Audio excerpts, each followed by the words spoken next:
people, now welcome to this channel where we give now bonge update on waiting they happen for the zoo, because the zoo they go down. Facts of the matter is that we don't have a nation.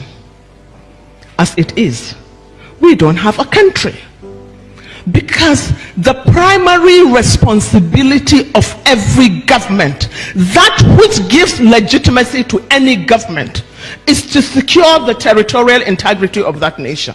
With the position of Shetima that's restructuring under his foot, I mean, of course, presupposes that I don't blame anybody calling for self-determination or restoration of the Biafran state, because it is very clear that Nigeria is not working and they don't want Nigeria to work. Of course, people will want to move forward with their lives, and I don't blame these people. They are saying, where is our hope lies? Our hope lies in the rising sun of the Biafran state. Of course, if the vice president can reject restructuring that can address millions of problems bedeviling Nigeria, bordering on security, economic-wise, and of course, poverty, is quite unfortunate. And to provide security for lives and property, and to give us an enabling environment to live and to sustain our lives without hindrance, without fear of being kidnapped or being killed or being assassinated. Unfortunately, the topical issue in Nigeria is restructuring. Restructuring my food. To hell with restructuring. Let's improve on the quality of governance. Let's work for the people. Let's invest in education. Let's create jobs. All this madness will evaporate. I raise my case. If a vice president in a democratic setting can say restructuring my feud, to hell with restructuring, then it means this man has many questions to answer. Of course, is it sounding like a jihadist? Is it sounding like a dictatorial personality or government? It's quite unfortunate. People want to address the myriads of problems, bordering on insecurity, poverty, and the killings. I have been part of a committee that investigated the atrocities of the Boko Haram. And that committee indicted the military more than anything else. There is no house in Borno that the military has not plundered. There is no house in Borno. There has been committee after committee set up by the government. And the government has failed to bring these people to book. In fact, this current leadership of the military in Nigeria today are an extension of that one. And this government has failed to even acknowledge the reports of those investigations. We all know today that in this government, papers have been given, investigations have been made into the atrocities and the corruption in the military. We all know today that the Air Force, the papers or the investigation of the Air Force has been made public.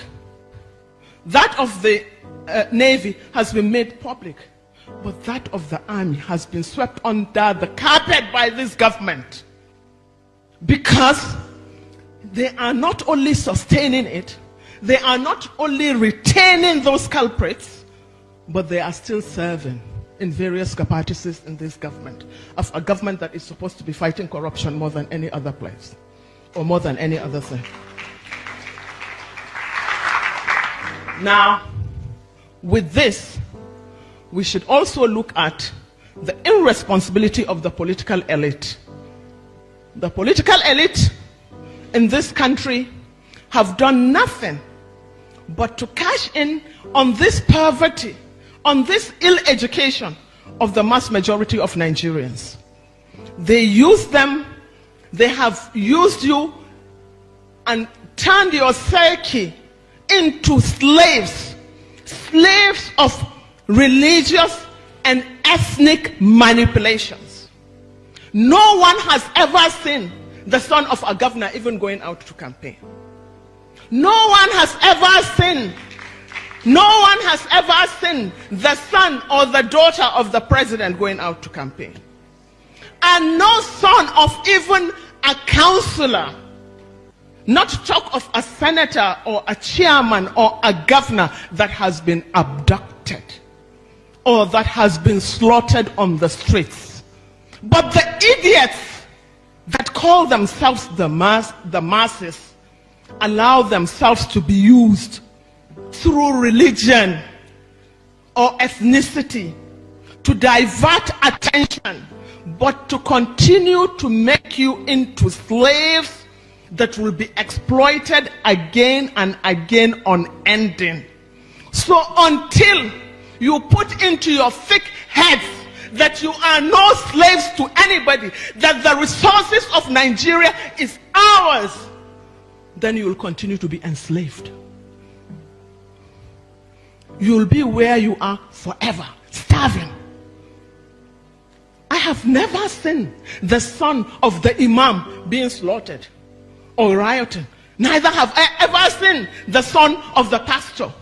I don't know the difference between a Christian child and a Muslim child. Ladies and gentlemen, we can go on and on.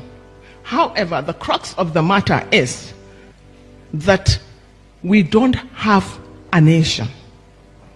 As it is, we don't have a country.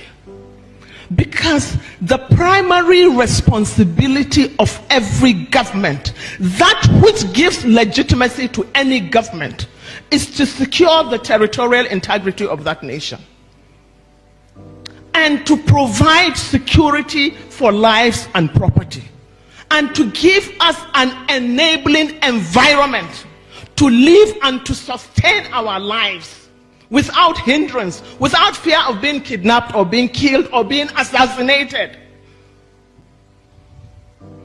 That is the primary responsibility of any government. Any government that fails to do this lacks legitimacy to govern and lacks and should be said to have failed, woefully failed.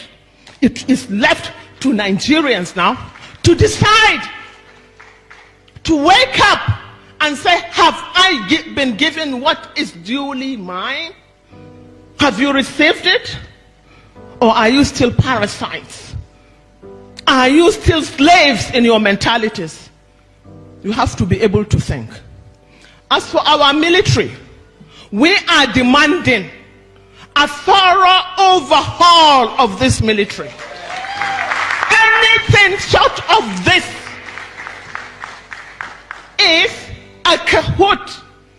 Anything short of this is, to say the least, the government is a beneficiary. The people in government are benefiting.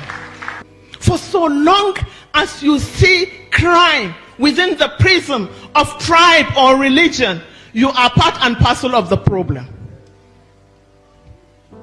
Because you are perpetuating it, you are not looking for solutions. And what does it matter? What does it matter to the victim? Does it make any difference to the victims of Mambila, Benue, or Zamfara, under which government they were killed? The dead is dead. The orphan is orphaned. Does it matter who made it happen or who allowed it to happen? So, ladies and gentlemen, I can't say much because I did not even prepare a paper. You have to forgive me. But we all have a responsibility, not only to ourselves, but to our children. Anybody, I have said, who sits on the fence without saying anything or doing anything is either a coward or a hypocrite, or both. So the choice is yours. I'm not a coward, I'm not a hypocrite. I'm a fighter. Fight along with us.